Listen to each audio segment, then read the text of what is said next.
لیکن میری بات نہیں مانی تو مجھے دروازہ کھولنا اچھے سے آتا ہے. پھر شور کی آواز سے سب گھر والوں کی آنکھ کھلے گی. اس کے بعد کیا ہوگا میں نہیں جانتا. سب کو تم ہی جواب دو گی. وہ مجھے دھمکی دے رہا تھا. میں اچھی طرح سے جانتی تھی کہ وہ جو کچھ کہتا ہے وہ کر گزرتا ہے، اسی لیے نہ چاہتے ہوئے بھی مجھے اس کی بات ماننی پڑی. دروازہ کھول دیا تو وہ کمرے میں آ گیا. میری طرف دیکھ کر مسکرا رہا تھا. اسے مسکراتا دیکھ کر میری آنکھوں میں آنسو آ گئے. آج اس کی وجہ سے میں نے تکلیف برداشت کی تھی اور اسے اس کا بالکل بھی احساس نہیں تھا. میرے چہرے کی طرف دیکھتے ہوئے اس نے سنجیدگی سے کہا، میں جانتا ہوں کہ امی نے تمہیں سخت سزا دی ہے. یہ سب میری وجہ سے ہوا ہے. جو کچھ بھی ہوا ہے وہ غلط تھا. مجھے پہلے ہی تم سے بات کرنی چاہیے تھی. مجھے تم سے کوئی بات نہیں کرنی اور نہ ہی میں تمہارے ساتھ زندگی گزارنا چاہتی ہوں. بہتر یہی ہے کہ میرا پیچھا چھوڑو اور جاؤ یہاں سے. صبح ہونے سے پہلے ہی چچی میرے سر پر پہنچ جائیں گی. مجھے اٹھنا پڑے گا. آرام کرنا چاہتی ہوں. جا سکتے ہو تم. کرخت لہجے سے میں نے کہا، جبکہ وہ صرف مسکرا رہا تھا. مسکراتے ہوئے میرے بالکل قریب کھڑا ہو گیا اور ہنستے ہوئے کہا، مجھے تو ایسے لگ رہا ہے کہ تم سچ میں یہی سوچ رہی ہو کہ میں تم سے شادی کرنا چاہتا ہوں. اس کے لہجے میں چھپا طنز محسوس کر رہی تھی. میں نے تمہارے سامنے ایسی کسی خواہش کا اظہار نہیں کیا. اگر تمہیں خود ہی یہ خوش فہمی ہو رہی ہے تو میں کیا کر سکتی ہوں؟ میں انتہائی غصے سے کہا. ارے نہیں، تم تو غصے میں آ گئی. غصہ مت کرو. غصہ صحت کے لیے اچھا نہیں ہوتا. تم تو پھر بھی سونے کی چڑیا ہو. اگر غصہ کرنے سے تمہارا بلڈ پریشر ہائی ہو گیا تو تم مر بھی سکتی ہو. اس سے تو ہمارا بہت نقصان ہو جائے گا. چہرے پر انتہائی گھٹیا مسکراہٹ سجائے وہ مجھے پیار بھرے لہجے سے سمجھا رہا تھا. اس کی لہجے کا گھٹیا پن مجھے بہت برا لگ رہا تھا، لیکن میں اسے کچھ بھی نہیں کہہ سکتی تھی. اس کی تمام گھٹیا باتیں سننا میری مجبوری تھی. تمہیں میری فکر کرنے کی کوئی ضرورت نہیں ہے. اگر مجھے کوئی بیماری بھی ہوئی تو میں تمہارے پاس نہیں آؤں گی. خدا کے لیے جاؤ یہاں سے. اب کی بار میں نے انتہائی غصے سے کہا. اچھا غصہ کیوں کرتی ہو؟ جا رہا ہوں. میں تمہارے لیے فکر مند ہوں. میں نہیں چاہتا کہ تمہیں کوئی تکلیف ہو، کیونکہ اگر تم مر گئی تو میرے ہاتھ بھی کچھ نہیں آئے گا. بہت مجبوری ہے. مجھے اپنا خیال رکھنے کا کہہ کر وہ کمرے سے چلا گیا. مجھے موسیٰ کے رویے پر حیرت ہو رہی تھی. اس نے کبھی ایسی کوئی حرکت نہیں کی تھی. اچانک سے نہ جانے کیا ہو گیا تھا. میں بستر پر لیٹ گئی اور اس کے متعلق سوچتی رہی. کمرے کی لائٹ آف کر دی. میں سونا چاہتی تھی لیکن سردی میں بیٹھنے کی وجہ سے میرا پورا جسم درد کر رہا تھا. اب تو مجھے ایسے لگ رہا تھا کہ بخار ہو رہا ہے. میں خود کو سلانے کی کوشش کر رہی تھی، اس لیے آنکھیں بند کی. اچانک ٹرک کی آواز سنائی دی تو میں نے آنکھیں کھولی. پورا کمرہ روشن ہو چکا تھا. کمرے کی لائٹ روشن تھی. مجھے بہت حیرت ہوئی کیونکہ کمرے کی لائٹ خود بخود آن ہو گئی تھی. میں نے خود بند کی تھی. حیرت سے میں دیکھ رہی تھی جب مجھے بالکل قریب تو راف کھڑا دکھائی دیا. اسے دیکھتے ہی میں حیرت سے اٹھ کر بیٹھ گئی اور خوف سے دیکھنے لگی. اپنے کمرے میں اسے دیکھ کر میری حالت خراب ہونے لگی. انتہائی دھیمی آواز سے میں نے اس سے پوچھا، تم یہاں کیا کر رہے ہو؟ اور وہ میرے کمرے میں کیسے داخل ہوئے؟ کیا تم پہلے سے ہی اس کمرے میں چھپ کر بیٹھے ہو؟ خوفزدہ نگاہوں سے اس کی طرف دیکھتے ہوئے میں نے ایک ہی سانس میں کئی سوال پوچھ ڈالے، جبکہ وہ کھڑا مسکرا رہا تھا. میں نے پہلے بھی تم سے کہا تھا، اب بھی کہہ رہا ہوں کہ تمہیں مجھ سے ڈرنے کی ضرورت نہیں ہے.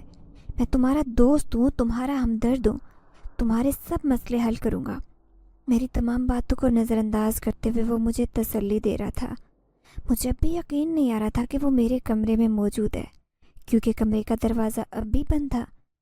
تم میرے دوست ہو، ہمدرد ہو، لیکن اس کمرے میں چھپ کر بیٹھے ہوئے ہو. تم کوئی چور ہو جو ہمارے گھر میں داخل ہو چکے ہو. تمہارے بارے میں اس گھر کے کسی شخص کو علم نہیں اور تم چھپ کر میرے کمرے میں بیٹھے تھے. اب کی بار میں نے غصے سے کہا. میری بات سن کر اس کے چہرے پر سنجیدگی چھا گئی اور میرے قریب ہی بیڈ پر بیٹھ گیا. میں اس کی اس حرکت پر حیران ہوتے ہوئے کچھ پیچھے ہو کر بیٹھ گئی. وہ بہت سنجیدہ اور غصیلی نظروں سے میری طرف دیکھتے ہوئے بولا، تم نے مجھے کیا کہا؟ میں چور ہوں اور اس گھر میں چوری کی نیت سے داخل ہوا ہوں؟ تو میں تمہاری یہ غلط فہمی دور کر دیتا ہوں. میں چور نہیں بلکہ جن زاد ہوں. اپنے خاندان اور قبیلے کے ساتھ برسوں سے اس علاقے میں آباد ہوں. جب تمہاری چچی نے تمہیں کمرے میں بند کیا تو تمہارے رونے اور چیخنے کی آوازیں مجھے سنائی دے رہی تھی. جس کمرے میں تمہیں بند کیا گیا اس کی کھڑکی کے سامنے ہی بہت بڑا درخت ہے جس پر میں اپنے خاندان کے ساتھ رہتا ہوں. میں نے کوشش کی تھی کہ تمہارے کسی معاملے میں شامل نہ ہوں، کیونکہ ہم جنات انسانوں سے دور رہنے میں ہی اپنی بھلائی سمجھتے ہیں. لیکن جب رات کا اندھیرا پھیل گیا اور تمہیں اس کمرے سے باہر نہیں نکالا گیا تو میں نے تمہاری مدد کا فیصلہ کیا. وہ ٹھہر ٹھہر کر مجھے تفصیل سے بتا رہا تھا. اور میں حیرت سے منہ کھولے اس کی باتیں سن رہی تھی۔ مجھے تو صرف ایک بات سمجھ آئی تھی کہ وہ انسان نہیں بلکہ جنزاد ہے۔ خوفزدہ نظروں سے اس کی طرف دیکھتے ہوئے میں نے اٹک اٹک کر پوچھا، کیا تم انسان نہیں ہو؟ مجھے تو اپنا سارا جسم خوف کے مارے کانپتا محسوس ہو رہا تھا۔ تم نے بالکل ٹھیک کہا ہے، میں انسان نہیں ہوں، جنزاد ہوں، لیکن میرا دل بہت نرم ہے، کسی کی تکلیف نہیں برداشت کر سکتا۔ تمہارے معصوم چہرے نے میرا دل لوٹ لیا ہے، یہی وجہ ہے کہ مجھے اب قرار نہیں آ رہا، اس لیے تمہارے کمرے میں بغیر اجازت کے آ گیا ہوں۔ اس کے لیے تم سے معافی چاہتا ہوں، شرمندہ لہجے سے اس نے کہا۔ تم یہاں سے چلے جاؤ، اگر گھر والوں نے تمہیں دیکھ لیا تو میرے لیے بہت سارے مسائل بن جائیں گے، میں نہیں چاہتی کہ کسی کو تمہارے بارے میں علم ہو۔ گھبرائے ہوئے لہجے سے میں نے کہا تو وہ ہنسنے لگا۔ تم سے یہ کس نے کہہ دیا کہ میری وجہ سے تمہیں کوئی مسئلہ پیش آ سکتا ہے؟ اس بات کی تسلی رکھو، تمہارے گھر میں سے کوئی بھی شخص مجھے اس وقت تک نہیں دیکھ سکتا جب تک میں نہیں چاہوں گا، صرف تم ہی مجھے دیکھ سکتی ہو۔ میں انسانوں کی نظروں سے خود کو چھپا سکتا ہوں اور جب چاہوں سامنے ظاہر ہو سکتا ہوں، اس لیے فکر مت کرو۔ مجھے اس کی بات پر یقین آ رہا تھا، کیونکہ میں بھی تو یہ اچھی طرح سے جانتی تھی کہ انسان کی آنکھ جنات کو نہیں دیکھ سکتی جب تک انسان خود نہ چاہے۔ کیا تم بھی میرے اپنوں کی طرح خود غرض اور لالچی ہو، کسی لالچ کی وجہ سے میری طرف متوجہ ہوئے ہو؟ اس کی طرف دیکھتے ہوئے میں نے انتہائی دکھی لہجے سے پوچھا، کیونکہ میں موسیٰ کے بارے میں اچھی طرح سے جانتی تھی کہ وہ مجھ سے شادی کیوں کرنا چاہتا ہے، تاکہ میرے ابا کی چھوڑی ساری پراپرٹی اس کے نام منتقل ہو، میرے ساتھ میری جائیداد کا بھی وارث بنے۔ میری بات سن کر تراب نے انکار میں گردن ہلاتے ہوئے کہا، مجھے تم سے کوئی لالچ نہیں ہے، بلکہ میں نے بالکل سچ بتایا ہے کہ میرا دل تمہاری معصوم اور خوبصورت چہرے کو دیکھ کر تمہاری طرف متوجہ ہوا ہے۔ اب یہی چاہتا ہوں کہ زندگی میں تمہیں کوئی مسئلہ نہ ہو، صرف آسانیاں اور خوشیاں ہوں۔ اس کے لیے ضروری ہے کہ تم ان سب سے الگ ہو۔ میرے ساتھ آؤ، میں تمہیں زندگی کی سب خوشیاں اور آسانیاں دینے کا وعدہ کرتا ہوں، کبھی تمہیں تکلیف نہیں ہوگی۔ وہ بہت سنجیدگی سے اظہار محبت کر رہا تھا، جبکہ میرے لیے یہ بہت حیران کن تھا۔ میں سوچ بھی نہیں سکتی تھی کہ کبھی زندگی میں ایسے حالات کا سامنا بھی کرنا پڑے گا کہ ایک جنزاد مجھ سے اظہار محبت کرے گا۔ مجھے کچھ سمجھ نہیں آ رہی تھی کہ اس موقع پر مجھے کیا کرنا چاہیے۔ اس کے بارے میں حقیقت جاننے کے بعد میرا دل اس کی طرف مائل نہیں ہو رہا تھا، کیونکہ وہ انسان نہیں تھا۔ میں اتنا علم تو رکھتی تھی کہ انسان اور جنات الگ مخلوق ہیں اور کبھی ایک نہیں ہو سکتے۔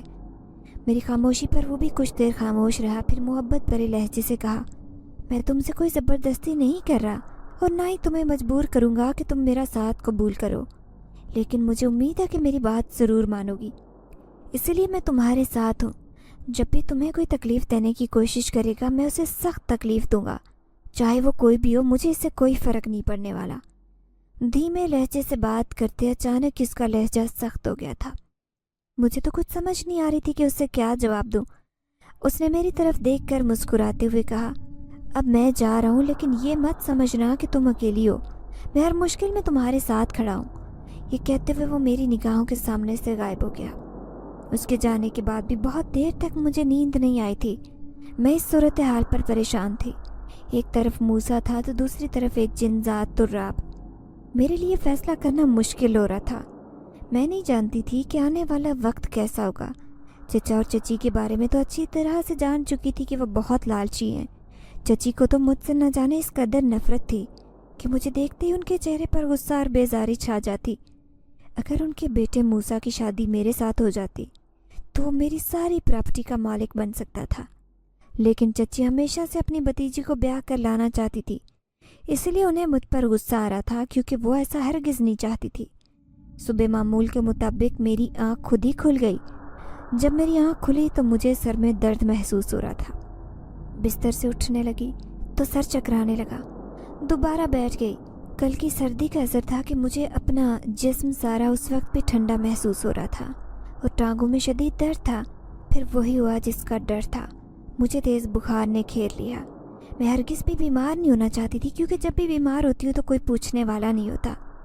میں اس وقت اپنے کمرے سے باہر جانا چاہتی تھی، لیکن مجھ میں ہمت نہیں تھی، اس لیے بستر پر لیٹ گئی۔ میں جانتی تھی کہ کچھ ہی دیر میں چچی شدید غصے میں میرے کمرے میں پہنچیں گی اور مجھے برا بھلا کہیں گی، لیکن آج مجھ میں کھڑے ہونے کی ہمت نہیں تھی۔ کچھ ہی دیر گزری تھی کہ چچی دندناتی ہوئی کمرے میں داخل ہوئی اور مجھے بستر پر لیٹے دیکھ کر انتہائی غصے سے بولی، میڈم صاحبہ اٹھ کر بیٹھو اور کمرے سے باہر نکلو، گھر میں آج خاص مہمان آنے والے ہیں، میری بیٹی کا رشتہ لے کر کچھ لوگ آ رہے ہیں، میں نہیں چاہتی کہ آج کے دن گھر میں نحوست ہو، اس لیے بہتر ہے کہ خاموشی سے کمرے سے نکلو، گھر کے کام کاج میں سب کی مدد کرو۔ چچی کو دیکھ کر میں مشکل سے اٹھ بیٹھی کیونکہ میرا سر گھوم رہا تھا اور شدید بخار بھی تھا۔ میں نے انتہائی نقاہت بھرے لہجے سے جواب دیا، میری صحت ٹھیک نہیں ہے، میں آج کچھ نہیں کر سکتی۔ یہ سنتے ہی چچی غصے میں آ گئی اور مجھے ایک بار پھر سے برا بھلا کہنے لگی کیونکہ آج وہ ناشتہ بنا رہی تھی۔ ہمیشہ میں ہی ناشتہ بنایا کرتی، چچا صبح بہت جلدی ناشتہ کرنے کے عادی تھے۔ آج میری غیر موجودگی میں انہیں ناشتہ بنانا پڑا تھا، جس کی انہیں بہت تکلیف تھی کیونکہ اب تو وہ کام کرنے کی عادی نہیں رہی تھی۔ چچی کچھ بولنا چاہتی تھی لیکن اس سے پہلے عجیب درم برم کی آوازیں آنے لگی جیسے کوئی زلزلہ آ گیا ہو۔ ہم دونوں حیرت سے ایک دوسرے کی طرف دیکھنے لگی۔ چچی تیزی سے کمرے سے باہر نکلی اور میں بھی بستر سے نیچے اتری اور دیوار کا سہارا لیتے کمرے سے نکل آئی۔ سب گھر والے کچن کے دروازے کے باہر جمع تھے، حیرت سے ایک دوسرے کی طرف دیکھ رہے تھے۔ محتاط قدم اٹھاتے کچن کے دروازے کے سامنے کھڑے ہو گئے۔ کچن کا حال دیکھ کر تو میری بھی آنکھیں پھٹی کی پھٹی رہ گئی۔ وہ کچن نہیں بلکہ کوئی گودام لگ رہا تھا۔ کچن کے تمام مسالے والے ڈبے، برتن، آٹا فرش پر بکھرے تھے، برتن ٹوٹ چکے تھے۔ چچا نے حیران ہوتے ہوئے چچی سے پوچھا کہ یہ سب کیسے ہوا؟ چچی نے انتہائی حیرت اور دکھ سے کہا، میں نہیں جانتی، میں تو کچن میں ہی موجود نہیں تھی، میں تو آپ کی لاڈلی بھتیجی کو جگانے گئی تھی، وہاں پر شور کی آواز سنی اور بھاگتی ہوئی آئی تو یہ سب کچھ ہو چکا تھا، میں نہیں جانتی کہ یہ سب کچھ کیسے ہوا۔ سب گھر والے حیران تھے، اس سے پہلے کہ کسی کے دماغ میں یہ بات آتی کہ یہ کیسے ممکن ہے۔ ایک بہت بڑا بلہ کچن کے دروازے سے نکلتے دکھائی دیا، جسے دیکھ کر ہم خواتین کی تو چیخیں نکل گئی۔ اتنا بڑا بلہ آج سے پہلے ہم نے نہیں دیکھا تھا۔ اسے دیکھ کر خوف کے مارے سبھی خاموش ہوئے۔ چچا اور موسیٰ میں بھی ہمت نہیں تھی کہ اس بلے کو گھر سے بھگانے کی کوشش کرتے یا ڈرانے کی کوشش کرتے تاکہ دوبارہ گھر میں داخل نہ ہو۔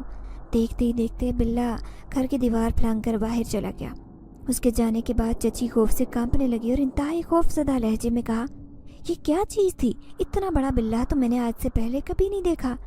چچا نے چچی کو سہارا دیا اور برآمدے میں رکھی کرسیوں پر بٹھایا۔ تم حوصلہ رکھو، ایک بلہ ہی تو تھا، یہ شرارتی جانور نہ جانے کب کچن میں گھس گیا اور یہ سب کچھ کر گیا۔ چچا نے تسلی دیتے ہوئے کہا، ماریا اور فاریا بھی بہت گھبرا گئی تھی، میری صحت پہلے ٹھیک نہیں تھی۔ یہ خوفناک منظر دیکھ کر تو سر گھومنے لگا اور میری آنکھوں کے سامنے اندھیرا چھا گیا۔ اس سے پہلے کہ میں زمین پر گرتی کسی نے سہارا دے کر گرنے سے روکا۔ موسیٰ کی انتہائی فکر مندانہ آواز میرے کانوں تک پہنچی، تمہیں کیا ہوا ہے؟ کیوں بے ہوش ہو گئی ہو؟ ادھر چارپائی پر بیٹھ جاؤ، اور سہارا دے کر مجھے چارپائی پر بٹھایا۔ میں چارپائی پر بیٹھ کر لمبے لمبے سانس لینے لگی۔ موسیٰ نے مجھے پانی پلایا اور فکر مندانہ لہجے سے کہا، تمہیں تو بہت تیز بخار ہو رہا ہے، آرام کرو، کمرے سے نکلنے کی کیا ضرورت تھی؟ چچی نے انتہائی غصے سے کہا، یہاں پر کام کرنے کے لیے بہت سے ملازم ہیں نا، اسی لیے تم مہارانی کو آرام کے لیے کمرے میں بھیج دو۔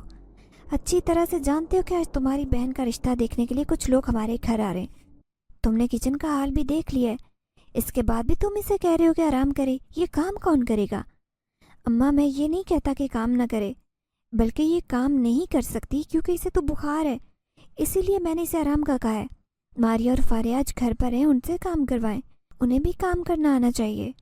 موسیٰ نے لاپرواہ انداز سے جواب دیا اور اپنے کمرے میں چلا گیا۔ چچا نے قریب آ کر میری پیشانی کو چھو کر محسوس کیا۔